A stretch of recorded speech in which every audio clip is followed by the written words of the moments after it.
touch, they break, they steal, no one here is free. Here they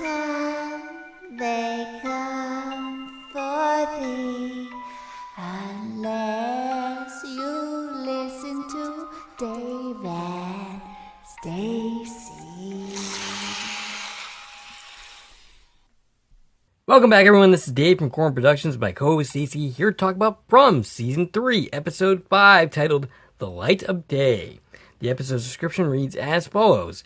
Victor must face a painful reminder of his past.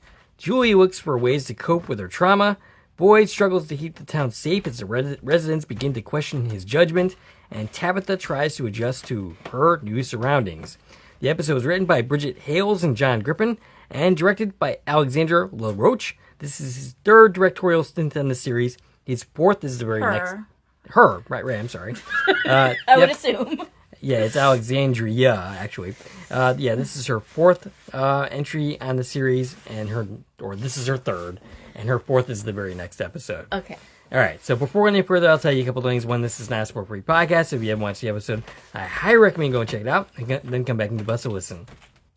Secondly, if you're listening on the platforms this podcast is now available on, please follow, and feel free to check out my YouTube channel, Core Productions, where additional content can be discovered. If you are already on my YouTube channel, please like, share, and comment, and subscribe to our channel. All right, shout-outs this week. All right, so we are going to be revisiting episode 303. Yep, except for Ashley Wright's comment. Actually, he commented on the second episode video. He says, he's trying to catch up, but you're showing more videos than I have time to watch. Can you guys slow down for about 6 months so I can catch up? I hate to break it to you, but if you're looking for a slowdown, this is not the month You for picked it. a bad spot. Yes, exactly. So 2 things about this video. First, I can't remember how long they've been there, but this is the first time they've had food shortages. I don't know about the main shots, but you guys, but here in the UK, they get delivery. Okay, so I think he's confused. We're talking from and not Sullivan's Crossing. So yeah, there's no suppliers going to Fromville, unfortunately. Yeah, no deliveries are happening, daily or weekly or monthly or otherwise. Right. And does he watch From? I think he just got his wires crossed there because he has watched some of From. But second, Celebrations, the song is his karaoke song, and he says I'm not as good as singing it, but keep going, and I might one day be just as good. All right, so if we can get you over your fear of flying thing that you got going on, or maybe your fear of swimming in vast oceans, you can come over, because I've been known to do some karaoke in my time, and you and we can go out and do some karaoke. Stacie can join us with her husband. Sure. Sounds like a fun time, right? Okay. Latrice, Psalm 104-1920 is an interesting Bible passage to reference, even if you extend out to the verse 23. I don't know anything about this, by the way, but it does seem to parallel From, and Father Kotry keeps popping up. I wonder if Boyd or another character is meant to be an analog of a biblical figure. Well, that could be interesting. Do you know anything about that verse? Was that the one you called out last week? That's the one I read, but you know nothing about it otherwise. I don't know anything about anything about religion. Yeah, unfortunately, neither do I. But Latrice is apparently up on that, so that's good. Great catch on the peach wallpaper. This also kind of reminds me of the movie Labyrinth, in that a peach was given to the main character to make her forget that she was in the labyrinth, and to try to trick her into thinking she was somewhere else, and to forget that she was trying to find her brother. Interesting that peaches in From might also have something to do with memory loss for Victor, or a sign that something suspicious is going on. Are you familiar with the movie Labyrinth? I've seen it, but I don't remember the nitty-gritty like that. No? Okay. And she wants a really good explanation for the bracelet paradox. I'm waiting. I'm really waiting for the bracelet. I was really happy that it popped back up. Yep. But we seem to have not mentioned it again since then. Well, it's only been 2 episodes, but still. This should have been a place where it was mentioned in episode 5, and it still isn't. Right. So we're going to keep waiting for bracelet information, I guess. All right, so that's it for shoutouts. We got reaction to episode 3. Yes. And it seems generally positive. I think they're blown away by the ending for the most part. Yeah, I've actually seen more people speculating about episode 4 after watching episode 3 than talking about anything that happened in episode 3, prior to the ambulance scene. So that's really like where everybody online after watching episode 3, they're all just looking forward. They're looking at the ambulance. They're talking about Tabitha getting back. What could that mean? And, now that when people are listening to this, they've already heard 2 more episodes by then. So that's why our conversations are a little skewed when we do it this way. But Yeah.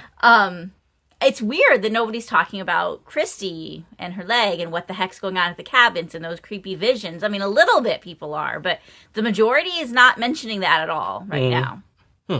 I've seen a lot of speculation that Tabitha is going to arrive at a different time in From than everybody else's, which would have been super cool, but obviously, being as we're talking about episode 5 now, we know that's not the case. Right. But that was a cool guess. I like that people are coming up with timey-wimey ideas. So, I got into a bit of a discussion with some of the Fromley fans, and they were talking about how the faraway tree always takes you to the lighthouse. Well, that's an episode 5 discussion. It is. So maybe I should not get into this just yet? While we're in the middle of talking about episode 3? I mean, that's where they're talking about it. So, okay. Sure. So they're talking about it because they're speculating what's going to happen next. And I mean, I remember when we talked about episode 3, I said, well, now what? Is she going to march everybody to the lighthouse and everybody's going to jump off? Apparently not. We now know this is a bad idea. Yeah, they were saying that Victor had said that. I actually misremembered conversations. I thought that Victor said they go all over the place. And that's true about all the other ones. Of normal faraway trees. But he said this one is special, the bottle tree. Except that he doesn't say that it would always take you to the lighthouse. It says that it would take her to the lighthouse, meaning maybe it would just take her. And see, here's the thing. I was always confused about that. Because I remember that discussion when he says that. And I think that's in, 210? Something like that, yeah. I was like, how do you know that, Victor? Right. How do you know it always goes to the lighthouse? Mm-hmm. Because the only time he's mentioned it is that his mother was supposed to go through it, and then he found her dead next to it. Right. So, and then he said his mother said it goes to the lighthouse. But how's she know? Right. Is it a vision? Is it Boy in White telling her? Is it somebody we can trust? Right. We know we can't trust all the voices. Right, exactly. But I don't know. I'm leaning towards, like, maybe it's going to always bring the chosen one. Right. The one who's looking for the children, meaning Miranda or Tabitha. Right. To the lighthouse. Not that it always brings everybody to the lighthouse. So, unfortunately, this episode kind of proves that that's not the case. Yeah, somebody, takes the action in this episode and fails. Yeah, and it makes me sad. I had already watched episode 5 when I got into that discussion. So, and it's really hard to say, well. I know what's going on and you don't. So I just have to leave it at, why don't we resume this conversation at a later date and see what we have to say then. But yeah, so, all right. Anything else about the reactions to episode 3? I saw people bringing up the fact that Henry says to Tabitha in 303 that Miranda did acid at the bottle tree. And people are talking about possible drug trials and drug connections being something that's behind this again. The fact that that's when she started seeing visions of the place. And somebody brought up the fact that Brian and Kelly said when they were in the bar, they felt like they woke up in an acid trip. Mm-hmm. So specific references to acid or LSD. And I remembered we were talking about when we met Martin, and he's from Millbrook. Right. And that Millbrook is where the Timothy Leary's LSD house is. Mm-hmm. So there's some possible breadcrumbs there, that there is some link, if not it specifically being a drug trial or a drug experiment, but possibly some connection to psychedelic influences. Gotcha. I don't know. But there are sprinkles of it, right? Yeah. It's been mentioned a few times. The other thing I want to bring up is something that Lizzie on the What Is From cast brought up. That, this is because I'm always looking for what did we miss when we had our discussion about this episode. We want to bring it up now. And she brought up something I hadn't thought about. So this is, again, from Lizzie, the What Is From cast. If you're not familiar with them, go check out their show. She had a very good point. We have the colonial dude in Jade's latest visions. Yes. Clearly dressed in very early period clothes, earlier than anything we've seen so far, right? Right. Yet he has a railroad spike in his eye. Mm-hmm. The very first railroad spikes weren't used until 1832. Okay. And he's definitely wearing clothes earlier than 1832. So what does that signify to you? I don't know. But the guy and the way he died don't fit in the same time period. Mm-hmm. Because his clothes are definitely like 1700s, maybe even 1600s, not 1800s. Gotcha. They were definitely dressing very differently by the time we had railroads. Okay. So why does he have a railroad spike in his eye? I don't know. I guess we're going to have to find out. Maybe it's a screw up by the staff. I mean, it could be. It could be that they just didn't think about timing something like that. Right. But it's interesting. It is interesting. That it's possible, even if we go back hundreds of years, they were already then dealing with timey-wimey stuff that goes back hundreds more years. Right. Interesting. All right. Anything else? That's all I've got about 303. And I didn't come up with any new thoughts on 304 in the meantime. So here we go with 305. All right. It's morning. Yeah. Your thoughts in this week's episode.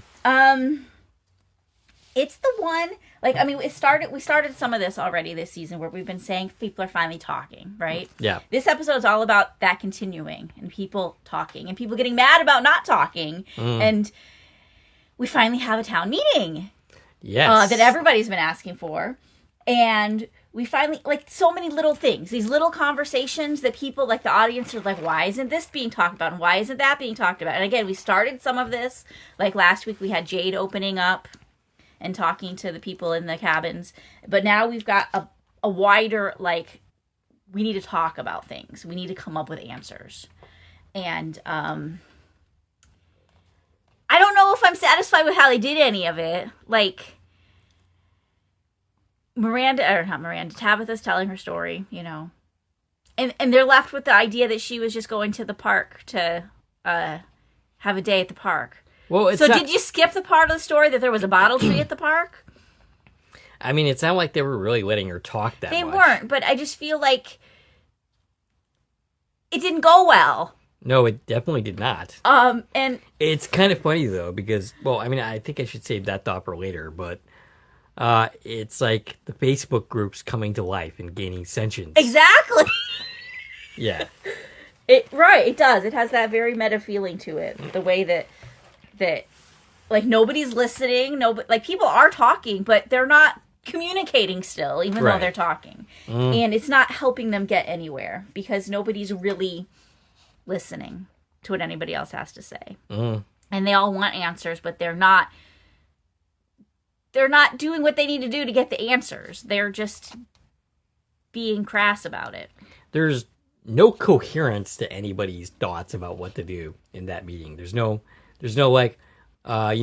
maybe we should try this and then that. It's just a free-for-all, basically. Yeah. And it's not helpful. And I think, and Jade pretty much, said that that's basically what was going to happen. So, but it's funny watching that scene because it's they bring up a bunch of criticisms that the audience absolutely did have of Tabitha, and there is no way. This was filmed a long time ago. Right, this was filmed way, way, way before the season started airing. And yet they had anticipated exactly what the audience was going to say. Which means this is what they want you to say and feel and think, know? Yep. Yeah. Yeah, it is kind of crazy to look at it like that. And it's true. Yeah. It's very true. Yeah. We, the audience, the general audience, is behaving the same way that the townies are. Right. And I would say that this is probably the weakest episode of the season, and yet it was still pretty damn good. It was pretty good. It maybe felt a little less coherent for me than some of the other episodes. We have these kind of vastly different storylines that don't necessarily fit together as pretty as some of these other episodes have done. But there's still some great But they're here. good. They're all good storylines. Yeah. They just don't maybe cohere as much. Right. They don't necessarily have to be in the one episode together. You know what I mean? We've got the great stuff with Victor and Sarah and Henry and Ethan. I love all of that and how it all intersected. It was beautiful. Yeah. We've been waiting for how that's going to happen, and I'm glad it seem to come to a quick resolution. Mm-hmm. And then we've got like this stuff with Elgin and Julie. I'm not sure what the heck's going on with them. We spent an awful lot of time with them for very little Payoff. Yeah, like we spent like 3 scenes with them. So yeah, lovers reunite, and I'm not talking about Tabitha and Jim. I'm talking about Elgin and Julie. I'm talking about Jade and Tabitha. So we got some reunions. Well, with Elgin, it was like he had a scene with Julie last season, and he had a scene with Sarah. Yeah, I think Julie wins. yeah, it seems like it, definitely. Yeah. And he's not sleeping for the first time this season, so there's that too. Right. You actually got some stuff to do. It was actually kind of nice to see Julie and Elgin screwing around and having fun. Being teenagers? Yeah. You see so little humor so far this Right. season that it's good to actually see it. But I feel like their story is going to land somewhere. I'm sure. Like they found the camera. Mm-hmm. And, we'll talk about all of this in more detail as we go scene by scene. But I feel like something's going to come of that. Mm-hmm. Something big. Yeah. Like maybe it'll spark a specific memory for Victor, or maybe they'll see something in the photos. I don't know, but something. There's got to be some specific reason that were led to them finding this camera, other than they're having a good time. Yeah. So we have anything else to say before diving in? All right. As far as the cast, we have every single one of our main cast appear this week. Yay. Nobody's missing. We have no guest stars this week. That means no Father Kotry. Right. He had to finally take a week off. I think he was off last week, too. Mm-hmm. And as far as our additional cast, we've got Cliff Saunders returning as Dale. Colin Hluchiak returning as Colony House Resident 4. He pops up at the meeting. We have Katerina Bacalaias returning as Clara.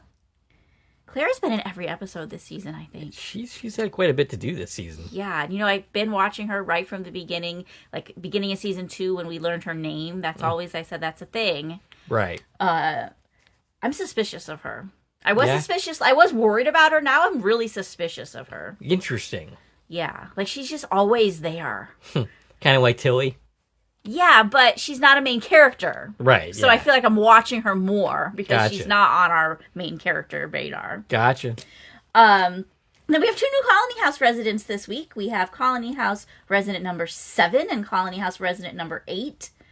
Should I just go over them now? Sure. All right. Why not? So 7 is Genevieve Steele, who is the librarian in Halloween Party. Oh, okay. Which we covered earlier this month. Yes. Go check that out. It's check out the movie if you haven't, and then check out our podcast about it. It was a Nova Scotian-made Halloween movie that features lots of people from the Frumily and from Sullivan's Crossing and the other stuff that we talk about. And so now she's part of the Frumily. Again, that's Genevieve Steele. She's also was in 2 episodes of Digstown and an episode of Haven. And then at the very end of the episode, we meet Colony House resident number 8, who is none other than Taylor Olson. What? Really? You missed that? No, I totally missed that. That's what you get for letting me handle the credits. You I don't guess see so. things like that. Taylor Olson, who of course was Fart Party in the movie Halloween Party. Yeah. He was Marty in the movie Dawn, Her Dad, and the Tractor, which we covered that as well. He was Patrick in season 4 of The Sinner, which we've covered. He is in episodes of King and Pawn with Reed Price. He's in the movie Bone Cage. Well, he also directed that movie. Right, he directed Bone Cage. He's a writer, director, producer, and I didn't take credits on exactly which things he did which on, but he's got his hands all over the place in Nova Scotian media. Yeah, that's crazy. And now he is a Colony House resident without a name, so that's good. He's safe for now. Did he speak? He spoke. That's why he has a credit. Oh, wow. Okay. All right. Well, you'll have to bring that up again when we get to He that. might have been in previous episodes without Speaking? speaking. Like, we don't see their name until they speak. Oh, my God. I think I know who that is, too. He was at that end scene with Yeah. Okay. I knew I recognized him. I did not realize that was Taylor Olson. Okay. Wow. And now that you brought that up, I'm actually picturing that moment. Wow. Okay.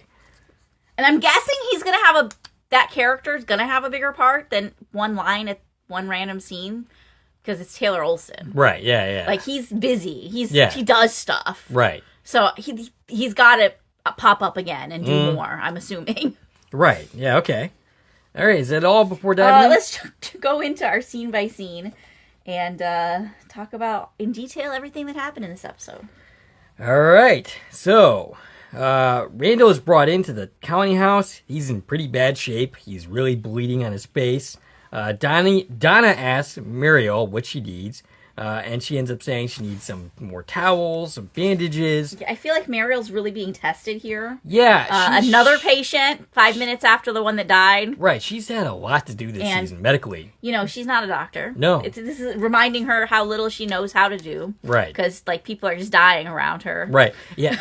Speaking of which, they're killing characters off left and right this season. I know.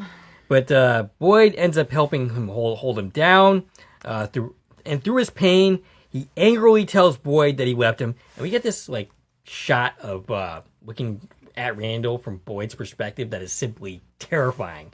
It's like horrible to look at, like as Randall is yelling at Boyd that he basically left him, and that's where we have our credits. Yeah, and, Can you blame Randall? Here's for the being thing. Pissed off. I mean, I get Boyd did what he had to do. Right. There wasn't anything else he could do. But from Randall's perspective, Yeah. No. you left me there. Right. I and I'm lucky that they didn't kill me, but I kind of wish they did kill me because my face is half ripped off. So here's the thing, and something I did not bring up last week. We haven't had main character deaths occur off screen, which is one of the main reasons why I was pretty safe in assuming that Randall was not in fact killed off screen, because we don't see that. I mean, sure, we didn't see Mrs. Wu die, but she was on her way. And we saw her getting ripped to shreds. And Reed Price, who we didn't see him die either, but we were pretty convinced of his fate. And he also wasn't a main cast. That's member. true. That's also true. He was not main cast. We think of him that way, but he wasn't. Yeah. But yeah, you don't see main cast members die off screen. Yeah. So when they didn't show him getting killed, I was pretty safe in assuming that they were not actually going to kill him. I had no idea what they were going to do to him, or if they're going to like hold him hostage, or I didn't know what was going to happen. Right. But I was pretty safe in assuming that they weren't going to kill him off like that, and he survives this. But anyway, after the credits, Boyd is at the clinic where Randall is currently. Yeah, so they morning came and Yep. they moved him there. They moved the ambulance there too. So they moved him in the ambulance. Have a working ambulance. That's great. Seems like that could be helpful to them. Yep. Christy, Kenny, and Jade arrive back. Of course, Christy is limping. She's quick to notice an ambulance. And Boyd says it's been a rough night. Yeah, it's been a long night. Yep. And we had that conversation already last episode when it was still night. And it's like, it's been an even longer night since then. She's taken inside. Boyd reveals that Tabitha is back. And Boyd explains exactly what she said and says there will be a town meeting later. Jade is quick to run off. Yeah, he's going to find Tabitha. Yeah. Because he knows she's going to have some answers for him, or he hopes she's going to have some answers for him. And he doesn't care anymore about what anyone else here has to speculate. He doesn't care about a meeting. He's off to talk to Tabitha himself. So Henry is looking for clothes back at Colony House, trying to impress his son, and who eventually Donna reveals that they are looking for. Yeah, Donna's like, we got some better clothes. In a way, I'm going to take you to go find it. Donna helps him go find the good stuff. Meanwhile, Victor and Sarah go back to Colony House to get supplies to go and find Jasper in the tunnels. They go in.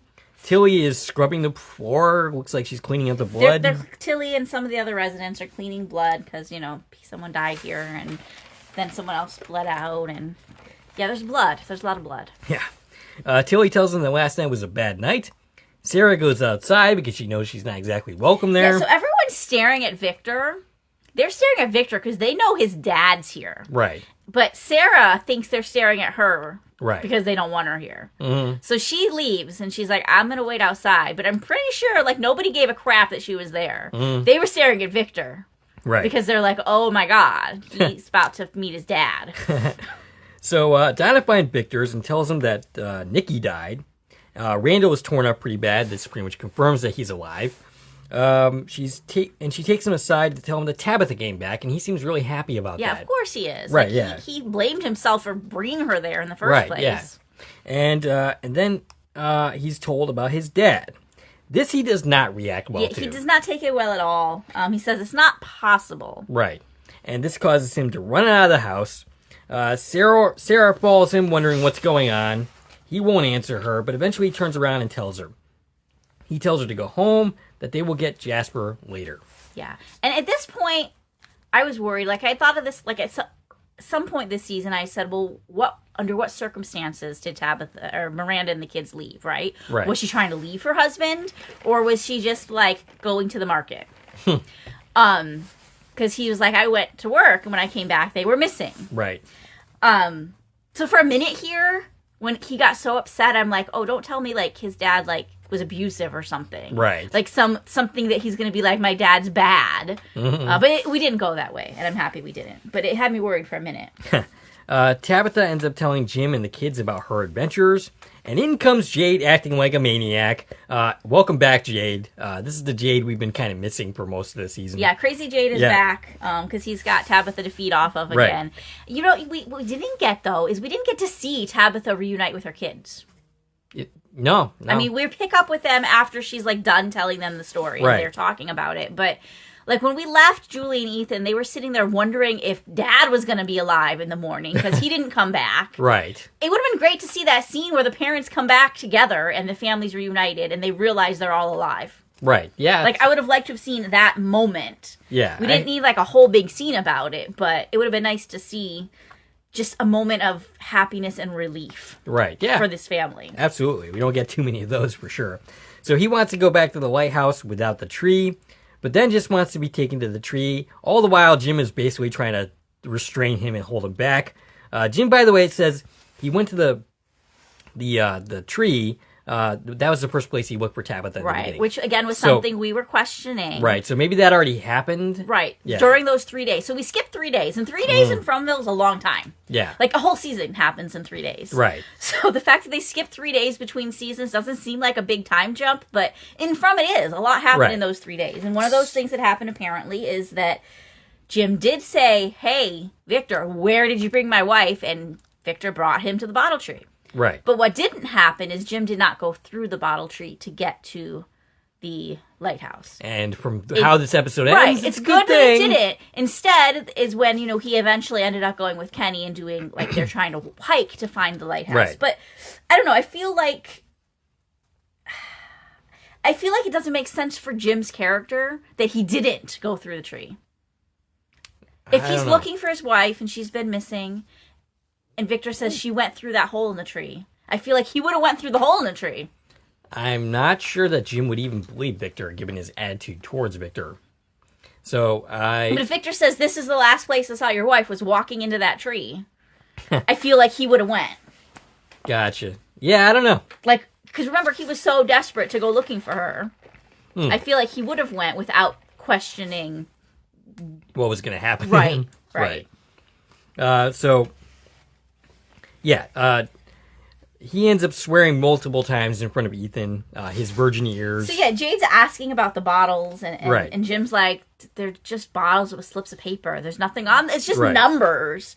And Jade's like, he's blown away because this is so... He's like, these are clues, right? To him, it's a puzzle. He's trying to put the pieces together. Numbers are big clues. Right. And the Matthews family's just like, it's nothing. It's just a tree with bottles and pieces of paper and numbers. It doesn't mean anything. Right. And he's like, it means everything. Are you kidding? Why are you not sharing this with me? Right. He doesn't think the town meeting will solve anything, so he really wants to be taken to the tree. Meanwhile, we cut to Randall in the clinic, not doing very well. He's like moaning and basically whimpering in his sleep. Boyd and Kenny talk. Kenny mentions the sound of the things at the creepy statues, the things basically crawling around. The stuff out there. they're hearing at night, which you'd think they'd be used to hearing things at night. Like, don't the creatures make a lot of noise at night? Yeah. So why are they so sure that this is different? I don't know. And not just creatures hanging out outside. I don't know. So he wonders why the creatures just didn't kill Randall. Boyd thinks it's to make them feel less secure during the day. Meanwhile, we cut to Muriel and Christy. Christy talks about what happened to Nikki, and she tries to be a comfort, but also worries that she might fall apart at the same time. And she goes to tend to Randall. Boyd wants to help, but Muriel stops him, saying it's going to make things worse. Muriel's doing a good job. She is. And she has so far demonstrated a pretty good bedside manner, I think. Yeah, she's definitely earning her keep around here. Yeah. She was the person I considered most disposable, but maybe they need her. No, she's definitely been a better character Yeah. this season. I mentioned that already before, Yeah. but it's demonstrated with every episode that goes on. Donna takes Henry to Victor's room. Henry looks around the room at all the stuff, the paintings, the pictures, and the ones that Victor drew. And specifically stops at a big rope that's hanging out the window, Yes. which I'm confused by that because when Victor and Julie went out the window, he made a rope out of sheets to climb out the window. So why is there suddenly a real rope in his window? I don't know. Maybe he made something a better rope this time. Just so that he's ready next time? Yeah. But did you notice that? Yes. Like, Yeah, I there's did. a rope, like we're paying attention to ropes, right? Because Right. rope seems to be a thing. And you know what? The writers want us to feel these things. Maybe they want everybody to spend 2 years questioning the rope getting thrown down to Boyd. Right. Yeah. Maybe the rope really is a big deal. Maybe. Because we have a rope in the lighthouse, in Tabitha's dream. We have, like, 3 or 4 different places we've seen that same kind of rope. So Henry, meanwhile, is talking emotionally about losing his son and his family, having dreams about being reunited with them, as Donna basically listens with empathy. He says it's no wonder, and he wonders, like, how can a man, like, just to forget about his family and, abandon his son? And he says no wonder Victor ran off rather than talk to him. And Donna basically, the only thing that she has to say, really, is he'll come around. He will, like, come and see you eventually. Tilly interrupts and talks about the meeting that's taking place, and the meeting is being held at the diner. We cut to that. Which I thought was weird that we're at the diner and not the church, but Yeah. okay. I mean, they don't really have any other use for that that spot anymore because, I just think the church has, all these chairs already in a nice row. All right, fair enough. Tabitha isn't there yet. Boyd enters. He speaks. Dale interrupts, and as usual, is a dick. Yeah, he just wants to know where Tabitha is. He doesn't care about anything Boyd has to say. Tabitha ends up arriving with Jim, and she's immediately peppered with questions, and then it cuts away. Julie, meanwhile, is going to County House. And Clara is Yes, leaving. She's yes. late for the meeting. It's really weird. What were you doing, Clara, that you're leaving so late for the meeting? Right, yeah. I'm watching her. Okay. So Julie goes to Fatima's room. She flashes back to her first time up there with Fatima, talking about, if you look out, If you from high enough, Yeah. even a nightmare can look like a dream. Yes. So that was like their first discussion in this room, and she's remembering that.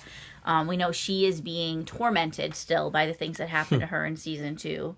So she digs around the room and ends up finding some of Fatima's weed. Yeah, which is definitely what she came here for. Yes, absolutely. She runs into Elgin on her way out, who is not doing very well. And in fact, He thinks she's the kimono woman. Right. He's like holding a fireplace poker or something. Right. And she almost got it from him. Sarah finds Victor in his old family car. He says he never drew pictures of his father. Victor says Henry is looking for a little boy and wonders what he's going to think when he sees him. Yeah, so he basically doesn't think he can impress his dad. Right. And she says she is supposed to say he'll love you no matter what, but she doesn't know if that's true. And Victor says that she is really bad. And I love that line. And Yeah. you said it last week that you liked the interactions between the two of them. I definitely feel that continued this week. Victor and Sarah play beautifully off of each other. They are both like these awkward outcasts in very different ways. Right. But they find something in each other in that. Yeah, absolutely. And neither of them know how to talk to people or each other. Right. But they're doing it. And it's beautiful. It's really, I love it. So she says that he doesn't know him well, but he seems like a good person, and that's something to be proud of in this place. And she would give anything to be, considered a good person again. She suggests that he might not be the only one afraid. And they end up cuddling up. Yeah, he says maybe Dad's afraid too, that he can't be the dad that the little boy remembers. And we kind of already know that's true based on Henry's conversation with Donna. Yep. Elgin and Julie talk about his kimono lady while smoking pot. And she talks about her experiences in the aftermath and that the pot is her only relief from her experiences now because she's continuing to have some kind of after effects from she says she hears screaming. But she doesn't just hear it, she feels it too. Which means the other two must also be dealing with something. Yes. Well, in Randall's case, we kind of figured that. The only one that's putting up a really good front is Muriel. Yeah, and I had a reply to somebody.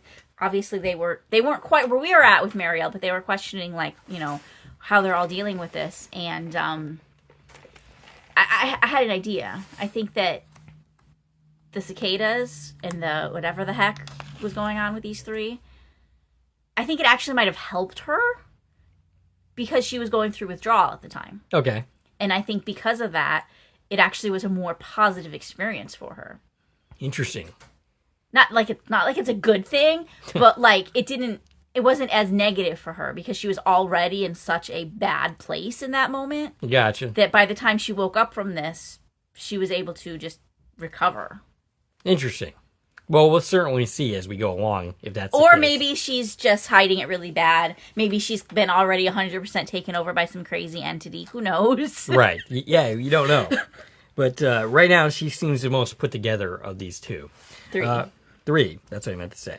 So Julie thinks it doesn't mean anything that her mom got out, that this place is just designed to make them suffer. And what can make them suffer more but to give them a little bit of hope? Hope is a thing with feathers. Yes. And basically wow, you're really depressing it when you're stoned. That's what Elgin says. And they end up laughing together.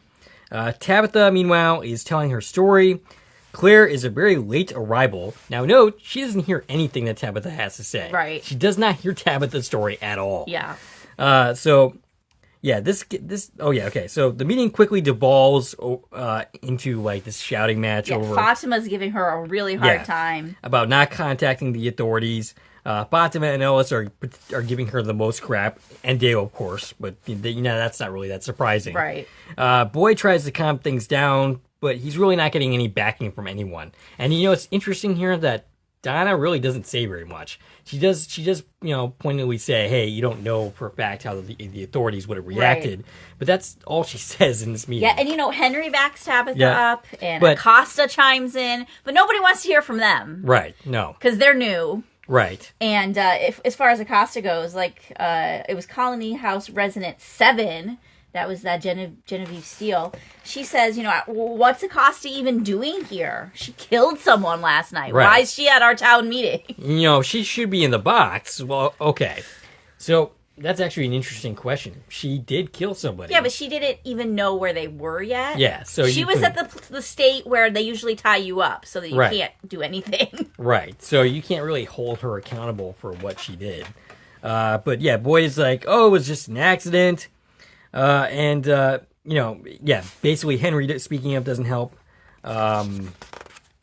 And Fatima, I think, is the hardest of them on her. Which is interesting because, I don't know. She's the one that, has tried to make a home for herself in this way. Yeah, so. But I think maybe she knows that this place is what is happening to her. Yeah.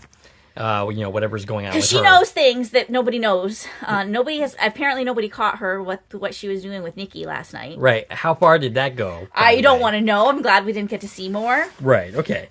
So Claire, who has not seen or heard a single thing that Tabitha had to say when she was telling her story, says, hey, you blew it. Okay, how do you know that? You were not there to hear the story. So you don't know what Tabitha did or didn't do, other than hearing this argument that's going on. Right. So Tabitha ends up leaving upset. Boyd says that Tabitha got out, which means there is a way out. And everyone starts to go, well, why don't we just go to the tree? And Boyd wants to slow things down, do things smart. But again, he gets backing from absolutely no one.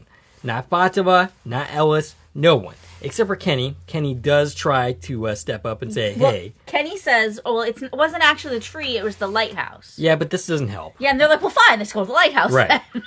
And, this just leads to Dale, who's basically said he's had it, he's tired with the freaking rules, and he wants to go home. And he leaves the meeting. Now, I'm kind of curious, what rules is he talking about? Don't kill people? Well, just people telling him what to do. Gotcha. He lives under Donna's rule at Colony House. She slaps him when he gets out of line. Yes. So punches him in the face. Yeah. I guess she would be a little bit tired of that. So Ethan is with Jade, who says any meeting with 3 or more people is basically pointless. And we basically just demonstrated that, so it's hard to argue his point there. Yeah. But he's a rich business person. Like, Yeah. he knows how to deal with people. Right. Even though he seems kind of crazy to us, like, he's smart and successful. So Tabitha comes home. The meeting did not go well. She wants to take Jade to the tree because she has nothing to tell them. Jim wants to keep Ethan, though, and it's hard to really argue anything that Jim is doing here or Ethan saying. wants to go, too. Yeah. But, and I think that Tabitha wants to bring Ethan, and Jim reminds her that, you know, he thought you were dead. He ran off while you were gone. And do you really want our little boy knowing where the magic tree is at? Right. Because he's going to do something stupid. Yeah, I can't believe I'm actually saying this, but I'm kind of with Jim here. So Jim was a good parent this episode? I mean, maybe. I'm not sure that I would go that far, but I agree with his point of view here. I mean, they don't know where the daughter is, and they haven't questioned that. So. Right. No. Yeah, so maybe not so much on the good parenting front. But Boyd leads the meeting, and he is mad. He's intercepted by Ellis, who he's pissed off at. He tells him that they are sitting on a powder keg, and Fatima and Ellis are in their wedding matches. Ellis wants to go on the offensive, which, by the way, is the exact same thing that Boyd was saying an episode ago. They're literally in the exact opposite stance of where they were yesterday. So yesterday he wants to capture a creature. Ellis is telling him he's being reckless. And they've completely turned the tables here. Right. So Ethan thinks they need to take some chances. And Boyd asks, oh, really? Ellis, right. Not Ethan. Right. Well, yeah. Oops. So Boyd's like, oh, great. You want to take some chances? All right. Whose life are you willing to risk? Who do you want to sacrifice to, do something risky? Take your pick. Well, fortunately, we have someone who is reckless. Yes. Who's going to just take that for them. Yeah. So that they don't have to make that choice. Right. Boyd says that what happened in there is very dangerous, and then he walks off. Elgin and Julie go in the basement. They start scoring around. The basement of Colony House. Yep. They start playing. It's full of stuff, and Julie's like, I never knew all this stuff was here before. Well, they never showed it to us before. But apparently there is a basement full of stuff, and he says it's where they store the surplus of weird. So there must be some cool stuff down here. I'm sure there is. They're playing dress up, 80s style. Yeah, it's a chest full of what looks like costumes, and Julie calls it the vintage mother load, but he says it's better than that. It's 80s vintage. And they end up discovering a Polaroid camera. That's the ones that you shoot, and it instantly comes out. They take pictures of each other and continue screwing around. Yeah, now this is definitely the camera that, I'm assuming, that took Victor's photo. Remember, we have that childhood photo of Victor. That's a Polaroid. Mm-hmm. It was a picture of Victor in the background and Christopher with the journal. One thing I'm a little confused about, wasn't that in the 70s? I thought it was 1978 when the massacre happened. Yes. So why are they saying all this is 80s stuff that they found it in? I don't know. I mean, maybe they're just wrong. It's not like they've been to the 70s, Well, I mean, it did look like 80s stuff. It did look like 80s stuff. So like maybe the camera was around a while before it got tucked away. Right. With maybe. the 80s stuff. Maybe. But yeah, again, I feel like this camera is going to lead us somewhere.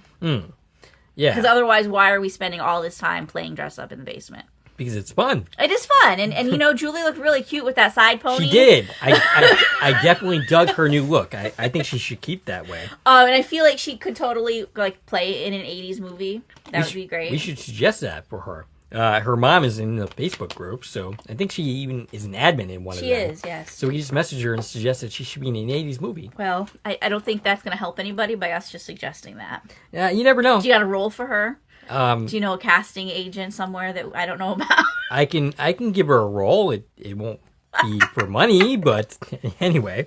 Where am I in my notes? Okay, so Acosta finds Boyd in his office and suggests that the people need a mission to keep them distracted from the whole trees thing. And in response, Boyd goes straight up off on her and says, oh, really? Well, you've been in this town for all of 2 seconds and you think you know what this town needs and so on and so forth. Yeah, so she was basically thanking him for standing up for her, and he's like, that's not what I was doing. Right. He said the one thing I agreed about is you shouldn't have been there. Yeah. And he ends up sending her on her way. He says, we're not buddies. And he says, go be sorry and try not to kill anybody.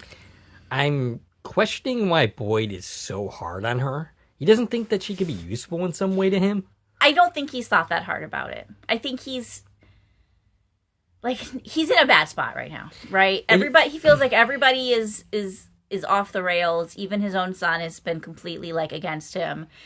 And I don't think he took the time to stop and appreciate the fact that she could be helpful and could be a good resource to him. I mean, for once, we have somebody who's an actual police officer standing in the police station. Yes. She could be helpful. You would think so. But yeah, I don't think he's ready to deal with, like, what it takes to talk to a new person in town right now. Gotcha. And it's interesting how possessive he is, because he refers to the Frumville as his town. Yeah, well, yeah, maybe he's worried that she'll try to take over as... So you think there's some professional... what's the word for it? I wouldn't say jealousy is the quite word. Rivalry? But rivalry or threatened by her in some way? Maybe. Interesting. I don't know. But I think she could be helpful. Yeah. And I think they will be friends eventually. Yeah, we'll see. But I don't think he's in the mood right now for somebody who thinks they know it all. I mean, I can kind of see that. Like, you know, you're this old guy who's around. I mean, he's not that old, but he's been around the block. He's weathered here. Yeah. And he's been here forever, and then in comes this new person who thinks they have all the answers and know it all.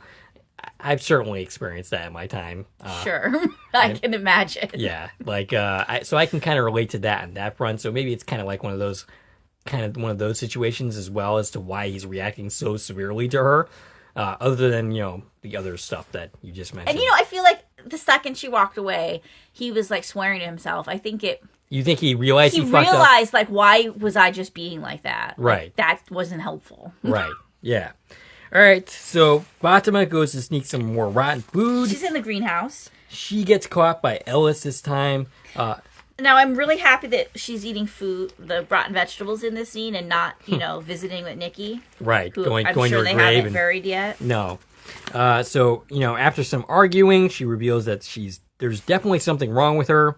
And she thinks there might be something wrong with the baby. And again, she shows him what she's doing. She shows Yeah. him the vegetables. She says it's the only thing she can keep down. Again, I'm thinking that she's asking the wrong question. I don't think there's anything wrong with the baby. I think the question should be, what is the baby? He looks horrified, though. Yeah. He looks horrified that she just admitted that she's eating rotten vegetables. Mm-hmm. And you know what, Ellis? You don't want to know the rest of it. You just don't want to know. I hope not, yeah. So Ethan finds Henry, who's outside, admiring the motel sign with no hotel, and he's questioning this. And he's I think, the first person to actually bring this up. Yeah. Like, in the show, I mean. Mm-hmm. Like, there's a it's there's a sign and there's a pool, but where's the motel? There's been certainly plenty of discussion about that on the Facebook groups and Right. within the fandom itself, for sure. And Ethan looks at him and he's like, oh, you're Victor's dad. Now, is it because he recognized that this is like the new guy in town? Or did he see Victor in that conversation? I don't think he's talked to Victor, so I don't think he heard it from him. But, you know, Tabitha and Jim both know that he's Right. there, so he could easily learn that information from the two of them. Right. So I think he's smart enough to put two and two together as to, okay, this new person must be Victor's dad. That my mom and dad were talking about. Yeah. But So Ethan invites him to go to the barn with him to feed the animals. Mm-hmm. And Ethan, along the way they talk, Ethan says that, he hears about how Victor ran off, and Ethan is like, yeah, he acts like that sometimes. He does that sometimes. He gets grumpy. Sometimes he's grumpy enough to say that we can't be friends anymore, but it's really because he's scared. And Henry asks, scared of what? Scared that something bad is going to happen to Ethan, specifically that he's going to die. Right. And it's really crazy to me, and it shouldn't be, because Ethan all along is the mature voice Right, yeah. in the room. But he's like, that he has such clarity of thought as to why exactly Victor is afraid. Yeah. Right down to, he's afraid I'm going to die. Right.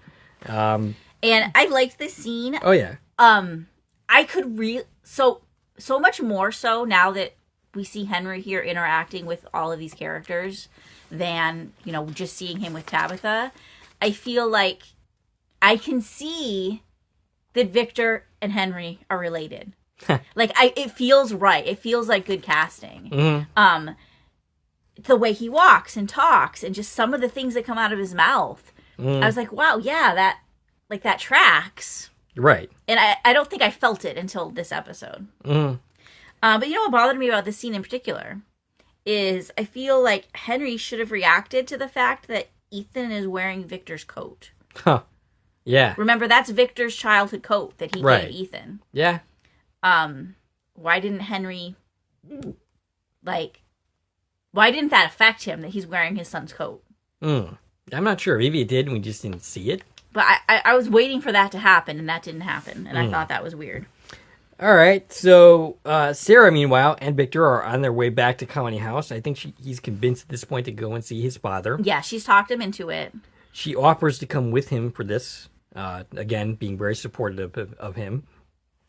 And then they just happen to run into them. Victor spots him with Ethan from a distance.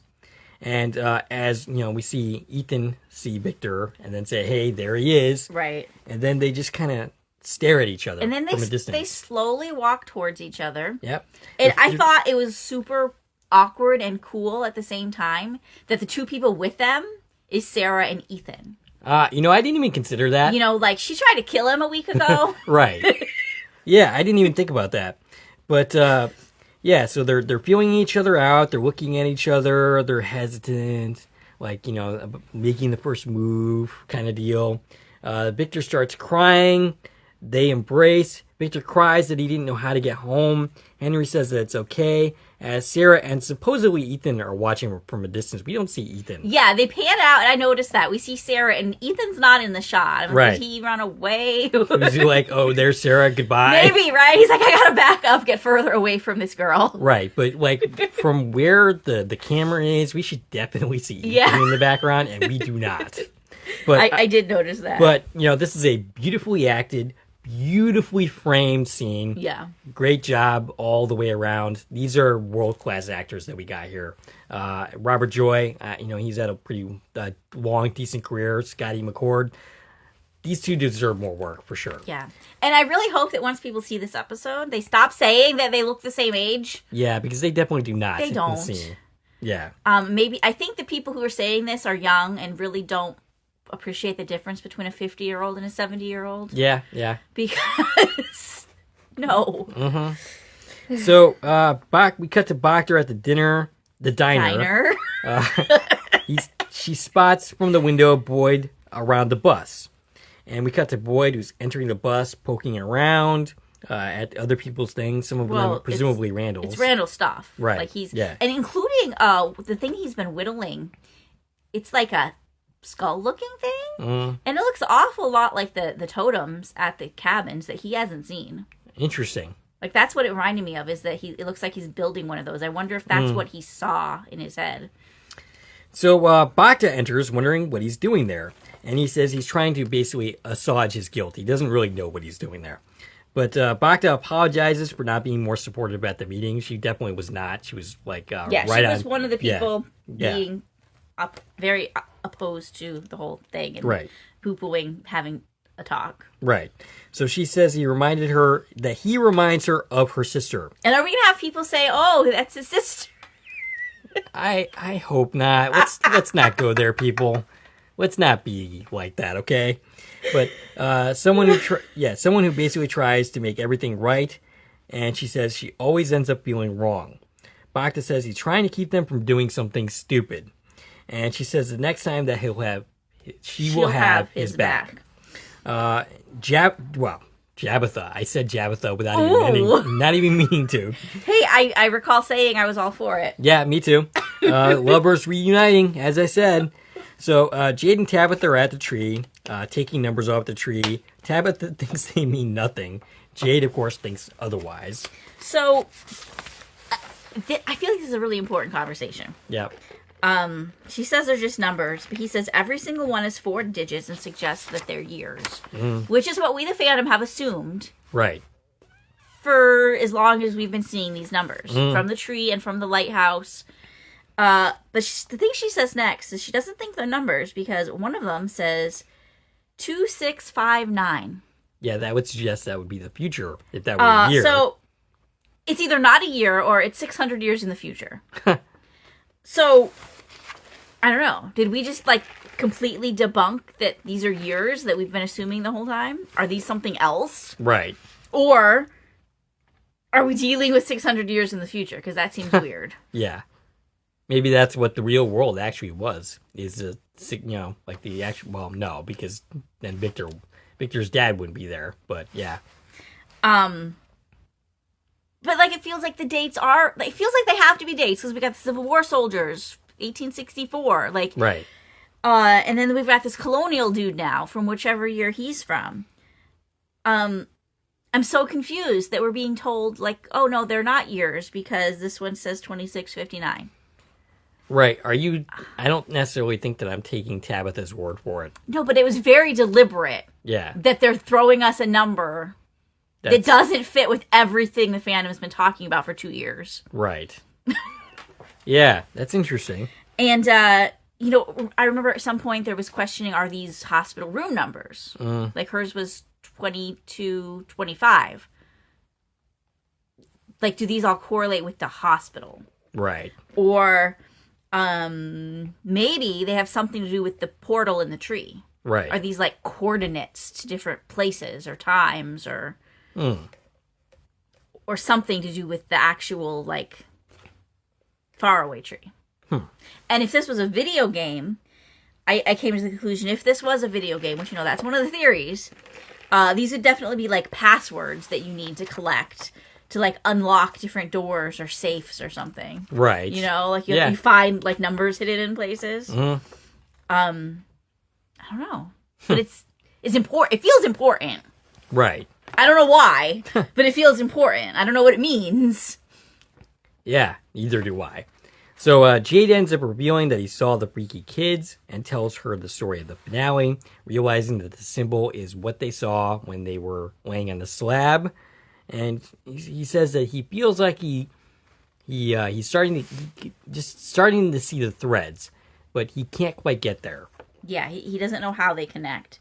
And that is when Dale turns up. The minute he was on my screen at that tree, I knew something bad was going to happen. The second he walked up and he's like, "Hey guys," and he's got a backpack on, I was like, "Oh, R.I.P. Dale." Yeah, I didn't know. This is it for him. I didn't know exactly what was going to happen. I don't think anybody could have. Right. My assumption was he was going to go through the tree and we would find him eventually at the bottom of the lighthouse. I thought he would go to the lighthouse and jump out and be dead at the bottom of the lighthouse. Or we forget he exists and in 2 seasons he comes back with the cavalry. Right. What really happened? Yes. Yeah. What? Okay, so couldn't have guessed this in a million years. Yeah. And special effects team, by the way, like that looks great. They did an amazing job making that look realistic.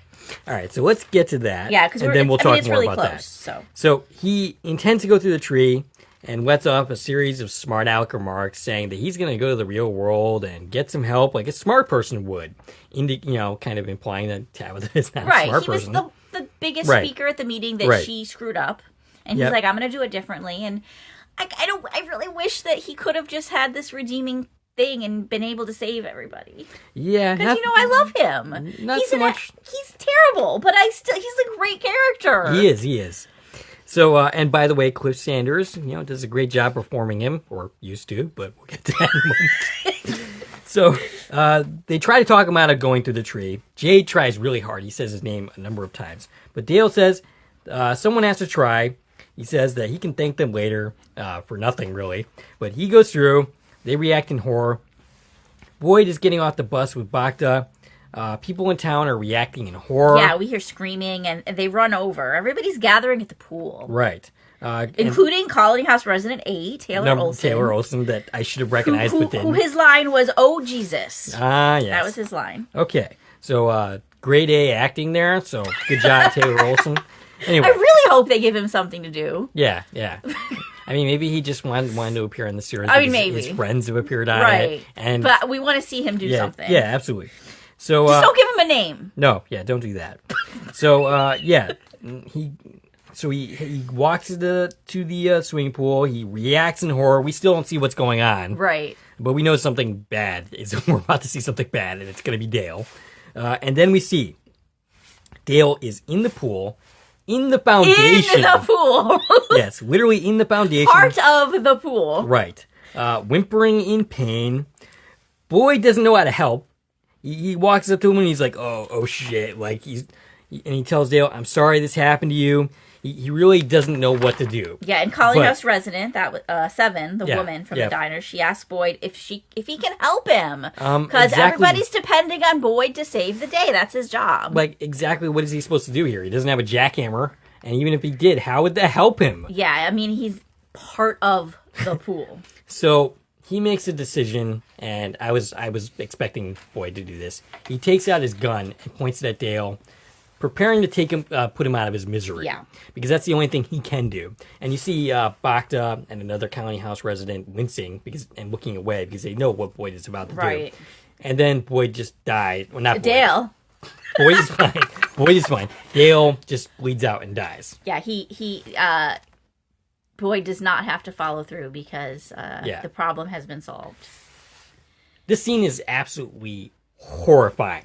Like, I'm going to add this to my list of things of nightmares that I get to have from now on. Going back to season 3 with the kimono woman drowning Elgin or trying to. So I've seen this happen in science fiction and horror before. Star Trek: The Next Generation had an episode, In Theory, where somebody ended up getting melded into the floor. The X-Files had a goopy two-parter, which was like, this really lighthearted romp, except that you find a person merged into the floor and some other horrifying things. This is probably the most effective version of that.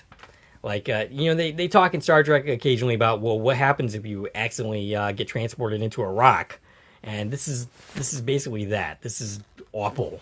Yeah. And it's a brutal end for Dale's character. And they're not going to be able to get him out of there easy. No. Either he's going to stay there and they just look at him there, or they got to take a whole chunk of the pool out. Right. Well, it's not And like they're it'll using still the be pool. a reminder Right. every time they walk past that pool of what happened there. Right, yeah. So, yeah, that's pretty brutal. So Shoot says, what? So Boyd starts screaming at everybody. Right, yeah, we Didn't actually finish. Right. So, yeah, Boyd is basically shouting at everyone like, hey, so who's next? Who's going to jump through the tree now? Yeah. And he's like, I'm trying to keep you guys alive, but I can't help you if you don't let me. And then we see Donna arrives. And then, Boyd makes this really feeble attempt to try to comfort her. And you can just see this look on her face. Now, she had a very private meltdown with Boyd last night for them. Yes. She looked like she's about to have a very public meltdown. Mm-hmm. And Boyd's like, no, he looks like he's going from this transition from yelling at these people to looking at Donna and wondering, how do I make this better? Yeah. And of course he can't. because he's been there, Mm-hmm. Dale has been there almost as long as Donna. I mean, Yeah. we don't know exactly how long they've been there, but he was there before Boyd. He's one of those people that used to hide underground with them. Dale and Donna are very close. Yes. A lot of fans have speculated that it was going to be revealed that they were having some kind of love affair. Yeah. Which would be easy for them to do, right? Yeah. We're not going to get to see that now unless it's in flashback. Right. But this death's going to hit Donna harder than most of the deaths. Right. And so all Boyd can do at this point is turn back to Dale. He looks at him powerless to do anything. He can't fix this. He can't comfort Donna at this moment. And that's where the episode ends. Yeah. And what a brutal ending to this episode. You know, It's not like I love Dale or anything. I do like his character. So Dale was a smart choice. Yeah. Because who was going to have that I don't give a shit attitude, I'm just going to go for it. Yeah. That is Dale. Yes. You can't tell him what to do. Mm-hmm.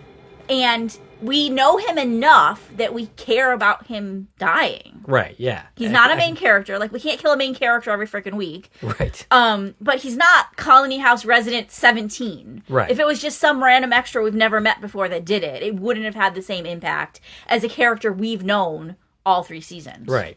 So, yeah, they've been killing characters off left and right, And I believe they basically made some smart decisions. I mean, like Nikki, we didn't really know very well. No, we didn't know her very well. We just met her this season, so she Yeah. was in 3 or 4 episodes. But they gave her a name right away, and I knew Right. the second they gave her a Yep, name, yep, like, oh, yep. that's not good for her. Mm-hmm. But yeah, they tried to let us get to know her a little bit before they killed Right, her. yes. Because they're running out of people they can kill Right. without killing the main cast, like So- in hordes. Right. So basically, we kind of have to like start getting to know these new people, because, Right. Or starting to The get, residents. Yeah, some of the people that the Colony House number 7, for instance. I guess we got to get her more of a character because we got to have some other people to kill besides main cast. Right. But yeah. That was an absolutely brutal ending to this episode. I think it elevates the episode quite a bit. Yeah. And there's some great scenes here. And it's Yeah. there's no more question about it. Yeah. You can't just go through the tree and go where you want to go. That- trees, like we've seen them do great things in the past. But this is a reminder, the tree has to be a last resort. The only time it's a good decision to put yourself through a tree is if you don't, you're going to die. Right. If you go through, you may have a chance. But Victor told us all the way back in season 1, was it episode 3? A rock Yep. in a faraway? Yeah. Sometimes it'll bring you somewhere safe. And sometimes it'll put you in a wall. He told us that. Yes, The he did. very first time he introduced the trees to us. Which means this has happened before. He's seen this happen before. Right.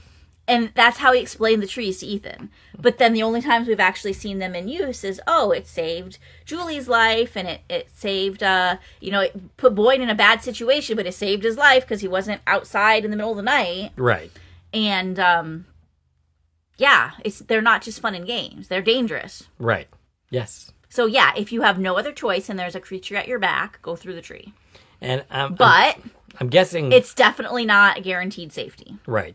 So I'm guessing that the specialty of the tree is only special if you're meant to be someone who Right, does, as far as the yeah. bottle tree. Now, Right. another Like Tabitha? possible idea is, what if by taking all the bottles off the tree and taking all those dates off, they somehow broke it?